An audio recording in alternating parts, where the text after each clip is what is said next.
So this is a relatively easy question if you know how to do it. So let me show you how to do it because again, this is pretty easy.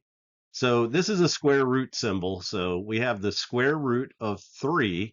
Now, one thing I want to point out to you, square root, if it doesn't have any number written in the upper left-hand corner, so written right here, then really there's a 2 there that we don't write. So I'm going to write the 2 there.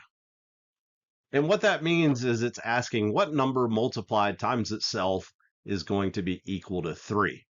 And you don't actually have to know what that is, although a calculator will tell you. That's not what they're asking us here. They're asking us to rewrite this in exponential form. So they're wanting us to write this using an exponent. So here's how this works. The square root of 3 can simply be written as 3 to the 1/2 power. That's equivalent to the square root of 3. So the answer is B. Now, let me just point out to you what this other one means up here. Hold on one second. So 2 and 1/3, what that means is it's similar, square root of 2, but there's a 3 there. So whatever this number is in the denominator, that's the root that it's asking you to find. This is what's known as a cube root. This is a square root.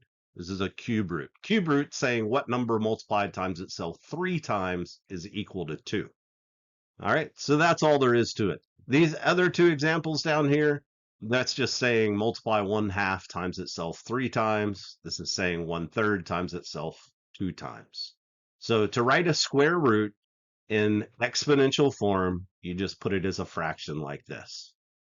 So keep with it and you will master the math.